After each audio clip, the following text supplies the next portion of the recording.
Magandang araw po sa inyo. Heto na naman po tayo sa bago nating episode. Ang naging perfect take sa commercial ay nawi sa isang mapanganib na plano. Matapos ang nakakalitong mga pangyayari at ang pagkawala ng mali ni Christine, nagising siya na nasa isang lugar na malayo sa sibilisasyon, kasama lang ang lalaking pinakasinasusuklaman at pinakamamahal niya, si DJ. Sa bawat paliwanag at sa bawat paghingi ng tawad, unti-unti nababaklas ang pader ni tinayo ni Christine. Ngunit sa likod ng bawat matatamis na salita ni DJ, mananatili bang sapat ang pag-ibig para burahin ang sugat ng panlilinlang? Ito na ba ang huling pagkakataon na ibibigay ni Christine? O ito na ang simula ng mas malalim na pagkakagapos? Sa laro ni DJ, simulan na natin. Christine POV. Nasa loob kami ngayon ng maliit na viewing tent. Tahimik lang ang lahat. Ilang segundo pa lang simula nang pinindot ni Derek ang play button. Pero parang lahat pigil ang hininga. Parang tumigil ang oras sa lahat. And then the screen lit up. Pinanood namin ang kabuuan ng commercial shoot. Walang sabit, walang pilit, napakaganda ng resulta. Parang hindi kami nagtrabaho, parang hindi kami umarte. Parang totoo kasi baka nga totoo. Pagkatapos ng last frame, walang nagsalita agad. Parang kailangan na muna nilang huminga. Lasapin yung lahat ng nakita. Then, someone clap. Sumunod ang iba until halos lahat nagpalakpakan. Grabe yun! Super intense and perfect. Parang movie, hindi commercial. Napatingin ako kay DJ. Tahimik lang siya, nakangiti at halata sa mga mata niya. He gave everything. Alam ko, kahit hindi niya aminin, he gave his best. Lumapit ako sa kanya, medyo mahinang boses ko pero sinadya ko yun. Para siya lang ang makarinig. Thank you. Sabay ngiti. You did so well. He just smiled, tipid pero yung kind of smile na hindi mo makakalimutan buong araw. Buong taon. Parang proud na proud siya na may nagawa siyang tama. Ramdam ko talaga na gustong ipanalo ni DJ ang puso ko. And just like that, lahat sila biglang pumalibot. Production crew, staff, stylist, PA, sound tech, lahat. Parang naging instant celebrity si DJ. Lahat sila, hanga kay DJ. Dok, bakit hindi ka nalang mag-artista? Biro ng isa, tawanan ng lahat. Aliw na aliw, pero si DJ, tumingin lang sa akin sabay ng isang tawa. Yung pa-cute, pawiti, padip. Ngayon lang, dahil sa kanya. Dahil sa akin, halos kumalas ang espiritu ko sa katawan ko. Yung tipong gusto mong tumili, pero hindi pwede. Gusto mong yakapin ang sarili mo dahil hindi mo kinakaya ang kilig. So I walk away. Kunwari ang papunta sa tent para mag-retouch. Kuno lang. Pinapakilig mo ko, DJ. Nakakainis ka. Pagdating ko sa loob, naupo ako't sumandal sa sandalan ng upuan. Pumikit at nagpakalunod sa moment. God, what the hell is happening to me? Hoy! Gulat ako nang biglang sumulpot si Gemma sa likod. Sumunod pala siya. At syempre, alam ko na mangyayari. What? That? Kiss? Hoy, Mrs. Bentacourt. Kinilig ka, no? Tukso niya. Stop it. Sabay tayo ko. Pero tinakpan ko lang yung ngiti. Kasi she knows, she always knows. Ay! Kinilig talaga! Sabay tili. Tapos napakanta pa siya with matching acting pa. Huling pagbigyan ang pamis. Teka lang, wait, nakalimutan kay lyrics. Basta gets mo na yon. Tinapon ko sa kanya yung puff sponge, tumawa siya. Ako rin, pero totoo yung ayoko magsalita kasi baka kapag nagsalita ako, hindi ko naman mapigilang umamin na oo, naiiyak ako na oo, kinilig ako na oo, baka umasa ako ulit. And in that quiet corner of the tent, habang nasa labas ay production magic, ako naman nilalaman ng tanong ang isip ko. What if this is the start of something again? What if hindi lang to eksena? What if kami na ulit? Amiga, gutom na ako. May mini salo-salo daw before tayo mag-pack up. Pero may mga magpapaiwan daw dito. So, magpaiwan din tayo, okay? Let's have fun. You deserve this. Gusto ko sanang tumanggi kasi parang ang bigat pa rin ng dibdib ko. Hindi ko maipaliwanag, parang may sumisiksik na tanong na hindi ko pa alam kung gusto kong sagutin. Pero ayoko rin namang maging KJ. So I nodded. Fine. Pero I'll blame you kapag nagka-breakout ako sa sun ha. Paglabas namin sa tent, sinalubong kami ng hangin mula sa dagat. May ilang folding tables na may pagka-picnic vibes sa gilid. May drinks, light snacks at nagkalat ang tawanan. May sumisigaw pa ng, "One last photo guys!" Mukhang nag-enjoy ang lahat. Sumabay ako sa lakad ni Gemma pero yung mga mata ko naghahanap. And then I saw him. Si DJ, nasa may dalampasigan.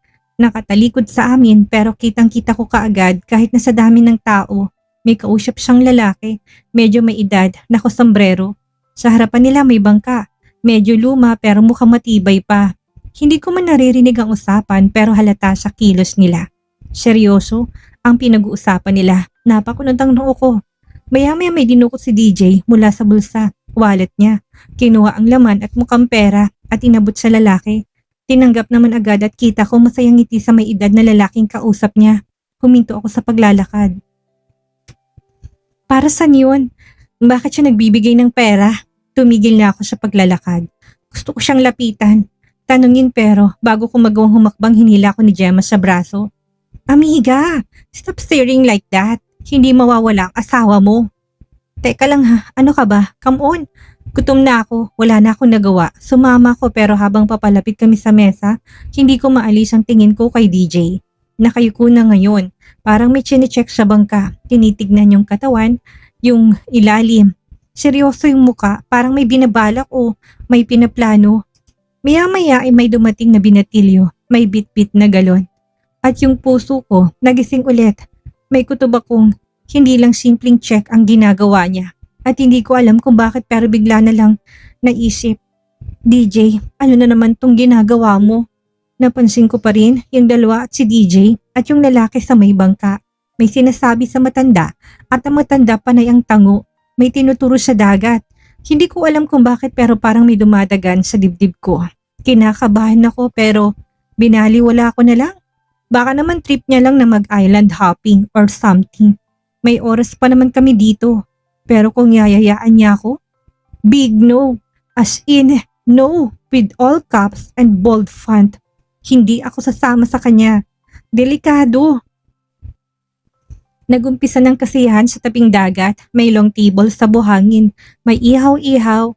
May lechon. May inumin. Of course, hindi mawawala yung alak na kami pang ang nag-endorso. Medyo proud moment yon. Honestly, tawanan, kantahan, may nagigitara pa. Ibang level talagang production team. Marunong magsaya. Sandali lang si Mr. Hilario. Nagpaalam agad. Pagod na raw at may maagang meeting bukas. Bumeso pa sa akin bago umalis. Tuloy-tuloy pa rin ang kasiyahan. May naglalaro ng beer pong. May kumakanta ng She's Always a Woman to Me. Kahit clearly wala sa tono. Tawa lang kami ng tawa ni Gemma. Pero biglang huminto ang lahat. May dumating. Si Pablo at ang buong team niya. Napaangat ako sa upuan, paika-ika siya naglalakad papunta sa amin. May bandage sa noo, lutang ang itsura niya. Maputla, pagod, sinalubong agad siya ng mga tao, nagtanungan, nagsisigawan. Diyos ko Pablo, ano nangyari sa'yo? Dapat nagpapahinga ka. Ang kulit mo bro. Ako napatayo agad, napakong tingin ko sa kanya. Naaawa ko sa itsura ni Pablo. I just wanted to come here personally halos.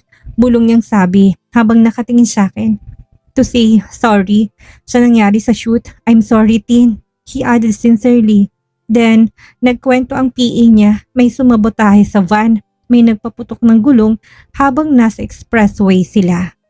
Nawala ng kontrol ang driver ni Pablo at bumangga sa barrier. Buti na lang wala siyang malalim na injury. Gasgas lang at kunting hilo at pagkaipit ng paa niya. Pero ayon sa initial investigation, hindi raw aksidente. Sinadya, bigla akong napapikit. May pumasok sa isip ko na ayokong tanggapin. Please, wag naman sana. Dahan-dahan akong lumingon sa may likuran. Nakita ko si DJ. Nakapamulsa lang, parang walang pakialam sa lahat na nangyayari. Walang reaksyon, wala man ang pagkabigla o concern sa mukha. Lumapit sa kanya. Alam mo ba yung nangyari kay Pablo? Nilingon niya ako tapos ngumiti. Breaking news ba yan? Narinig ko lang kanina. Sumabog daw yung gulong, right? May nagsabing hindi aksidente. May nang sabotage. Nagangat siya ng kilay at kunwaring walang alam. Well, kung totoo man yun, ang sama naman ng taong yun, dapat pinapakulong. DJ, kinagat kong labi ko. Sabihin mo sa akin to my face. Ikaw ba may kinalaman dito? She chuckled. Baby, nilapit yung mukha niya sa akin. Kung ako man sa tingin mo ba, magpapakita pa ako dito? Come on, wala akong power to dominate people. Tapos pinagbibintangan mong kainosentahan ko? I rolled my eyes upward. Ang dami pang satsat. Hindi to biro, DJ. Exactly. Kaya nga hindi ko rin sineseryoso. Gusto kong sampalin siya. Gusto kong kalugin ng balikat niya at sigawan ng, umamin ka na. Pero wala eh. Tahimik lang siya. Cool and relax. Parang walang nangyayari. Ako lang yung litong-lito. Ako lang yung kinakabahan. Ako lang yung may bigat sa dibdib. Pero mas nakakainis. Ako lang din yung hindi sigurado kung mas natatakot ako sa posibilidad na totoo ngang hinala ko sa posibilidad na kahit totoo yun, hindi ko siya kayang iwan. Na lahat kaya niyang gawin, makasama niya lang ako. Just make sure na wala kang kinalaman, DJ. Sana lang. Na wala kang kinalaman sa nangyari kay Pablo. Diretso kong sabi habang nakatitig sa mga mata niya. Malamig ang boses ko. Walang halong biro pero si Gago nagtataas pa ng kamay na parang scout. I swear, sagot niya. May pa-peace sign pa. Wala akong alam, baby. At yun yung lalong nakakairita sa kanya. Yung pakahulog ang ngiti niya. Yung mga mata niyang parang sinasabing, gusto kita kahit nagalit ka. Nakakainis. Tinalikuran ko siya. Wala akong mapapala. Bumalik ako sa tabi ni Pablo na ngayon ay nakaupo na sa isang beach chair. Inaalagaan ng isang staff habang siya naman ay parang wala pa ring energy. Okay ka lang ba talaga? Tanong ko. Hawak ang braso niya para suportahan. Sorry kung inistorbo ko yung celebration, sabi niya, mahina. I just wanted to be here. Okay lang. Ang importante, ligtas ka, sagot ko. Pero kahit na anong pilit kong ilaan kay Pablo ang atensyon ko, panaka-naka napapalingon ako sa direksyon ni DJ. Nandun siya, kasama ang, guess what? Nakapaligid sa kanya mga babae from the styling team. Tumatawa-tawa, yung isa halos nakasampa na sa braso niya. Yung isa pa, hawak ang mukha niya habang parang may sinasabi sa tenga niya. Nakangiti lang si DJ, parang aliw na aliw.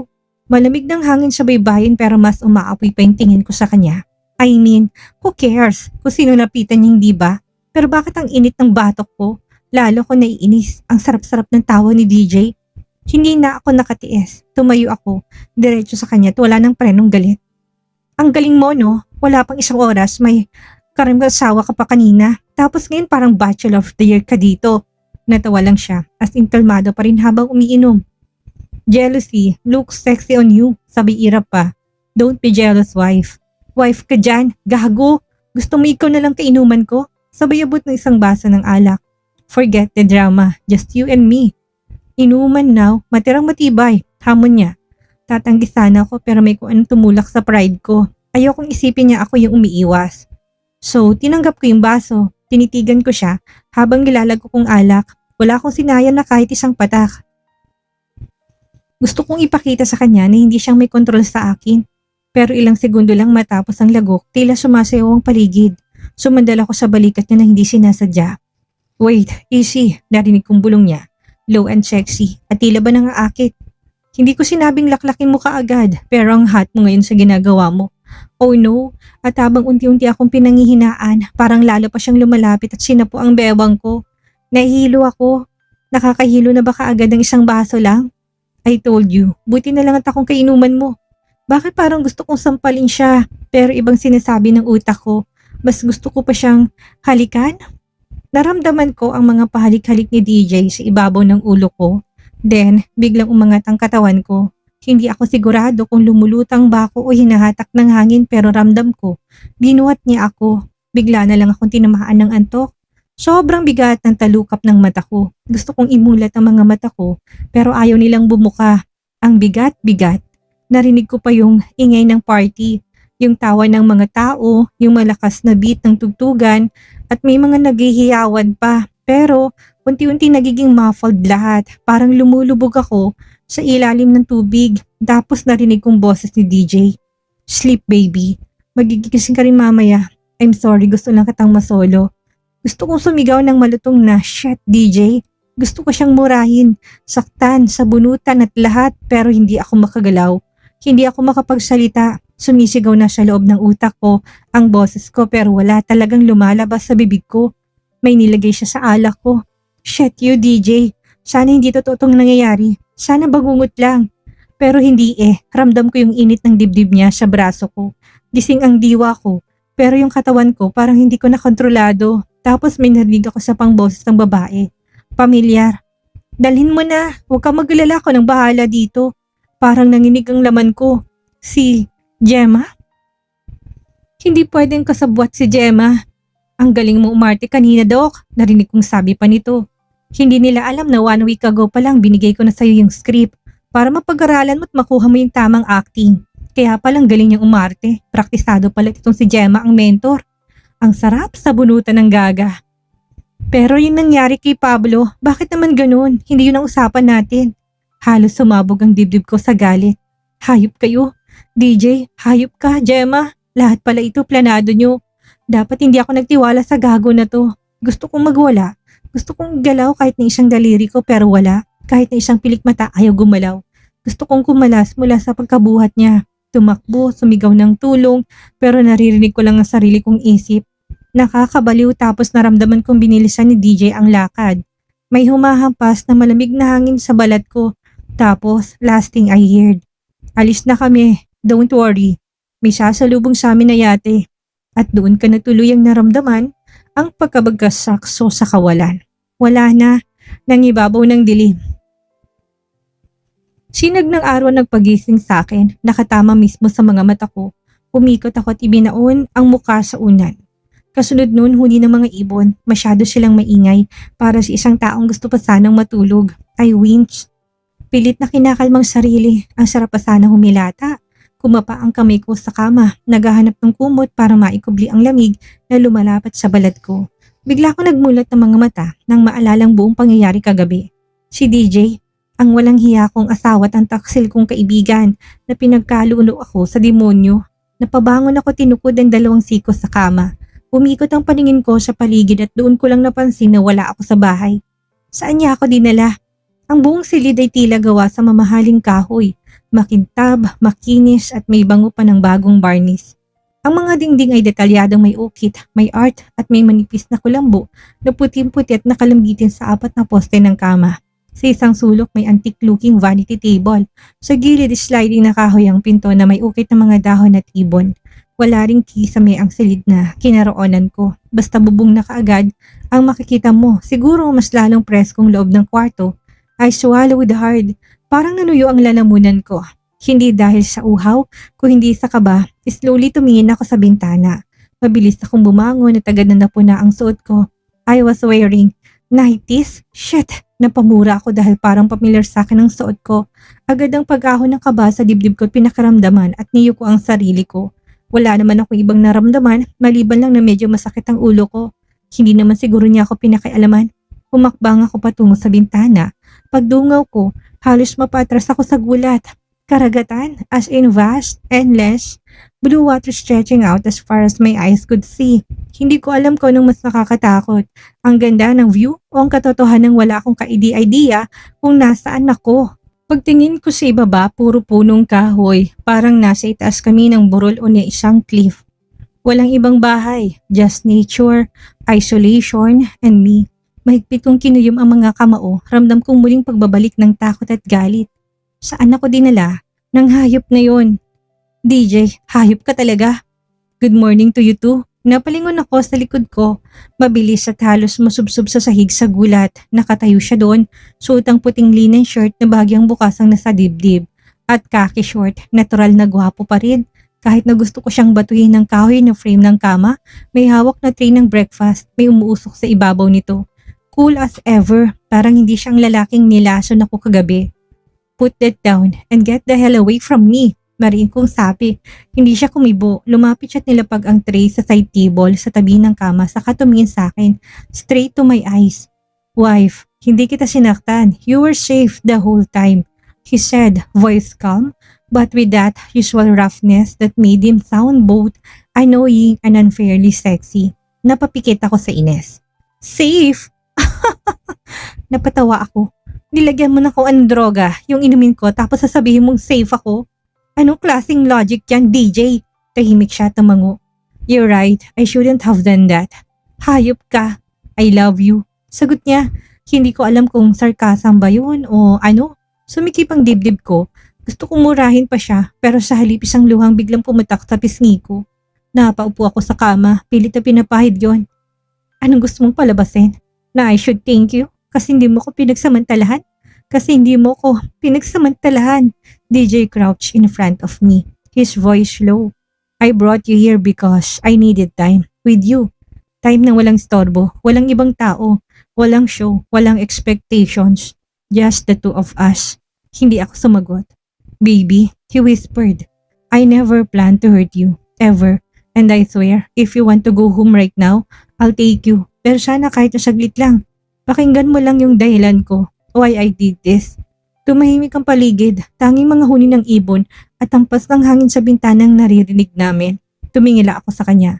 I hated how he looked at me like that, like I still mattered, like I still made sense to him. At lalo ko pang kinamuhian ng sarili ko. Dahil kahit papano, kahit isang kapiryaso lang, gusto ko na rin marinig Christine. He started his voice low, pero tinaas ko agad ang palad ko para patahimikin siya. Now speak, make sure lang na valid ang reason mo, DJ. Madiin kong sabi. Kasi kung hindi, this is clear abduction. You took me here without my consent. Hindi mo man lang ako tinanong if gusto ba kitang makasama. Wala kang karapatan. Humigpit ang pangako. I hate you for doing this to me. Now speak, asshole. Tahimik lang siya sa loob ng ilang segundo. Parang nag-iipon ng tamang sasabihin at dapat lang. Then he let out the deep sigh. Parang yung buntong hininga ng taong matagal na may dinadala. First, hindi drugs ang nilagay ko sa inumin mo, he said. Pampatulog lang, safe, maayos. Hindi ako gago para gawin sa'yo yun, Tin. Napailing ako pero hindi ako nagsalita. Gusto kong marinig pang mga paliwanag niya. And the second, tumingin siya ng diretso sa mga mata ko. What trip are you talking about? Kailangan ko bang gawin yun? Asawa kita. Tumawa ako at pilit at mapait. Pero tunilin niya at hindi nagpatinag. Gusto lang kitang makasama, Tin. Kahit na isang araw. Isang gabi. Tahimik, walang istorbo at walang galit. Hindi ako kumibo pero alam kong bumilis ang tibok ng puso ko. You've been pushing me away for months. Bulong niya. Mailap ka, laging galit, laging may pader. Step forward. Dahan-dahan lang. Parang kinikilala pa rin ako sa bawat takbang. Alam kong mali, pero I didn't know any other way. I thought if dadaling kita sa isang lugar na ganito, kung saan walang maingay, walang stress, just the sea. The trees, the wind. Baka, maybe, just maybe, you'd listen to me. Napakuyom ako. Hindi ko alam kung naiyak ako sa inis o sa lungkot. Tin, he whispered. Na-miss kita, tulad ng dati na lagi tayong magkasama. Masaya, yung ikaw yung Christine na nakilala ko noon. Yung boses mong palaban, yung tawa mong matagal ko nang hindi naririnig. I missed everything about you.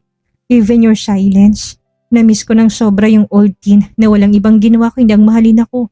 He said painfully and there was a part of me was tearing up.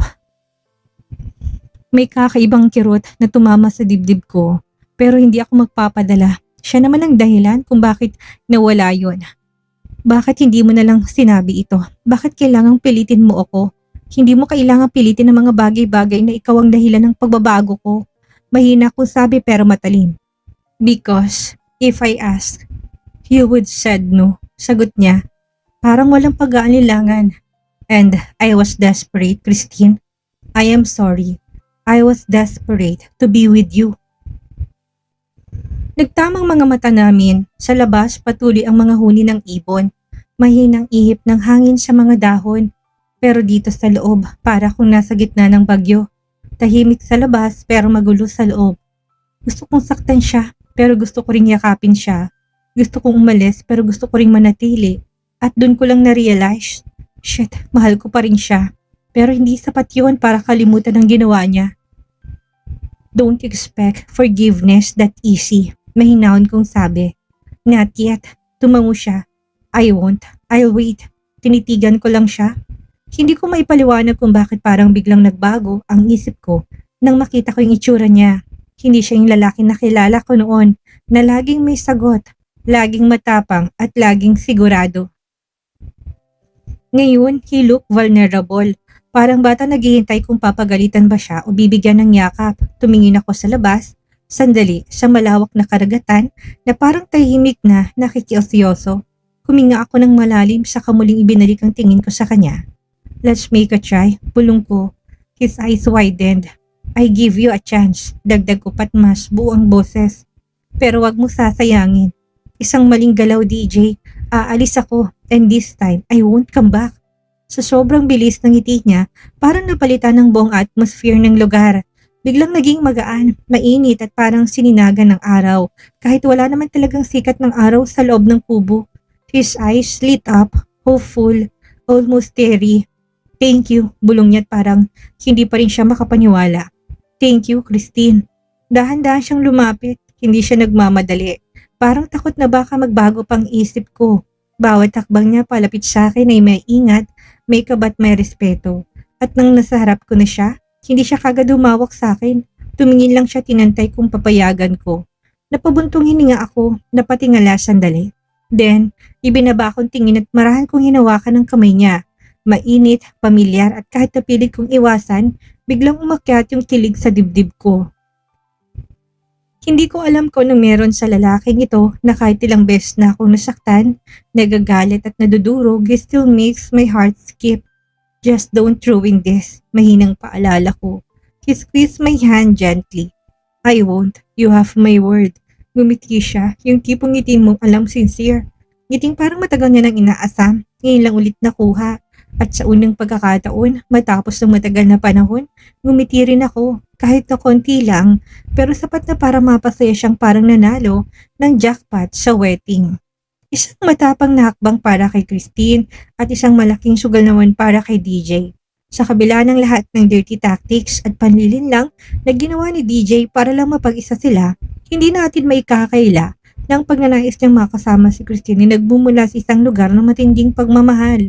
Bagamat mali ang kanyang naging pamamaraan, ngayong binigyan na ni Christine ng second chance si DJ. Ang tanong, gaano katagal ang pasensya ni Christine bago muling maging trigger ang mga pagkakamali ni DJ? Ang isolation na to ay hindi ang lugar para mag-usap. Ito ay isang test kung kaya ba nilang ayusin ang sira o kung lalo lang itong magpapapalala sa kanilang relasyon. Ang pag-ibig ay hindi laging madali. Lalo na kung ang pundasyon nito ay binuo sa mga lihim at manipulasyon. Pero sa pagitan nilang dalawa, ramdam natin ang isang spark na kahit gaano pa katagal na nasaktan, ay hindi pa rin tuluyang nawawala. Sa tingin ninyo, magtatagal kaya ang peace treaty na to? O sasabog ang lahat sa oras na malaman ni DJ ang iba pang lihim? Abangan ang susunod na kabanata. Huwag kalimutang i-comment ang inyong reaksyon sa second chance ni Christine at DJ. Maraming salamat po.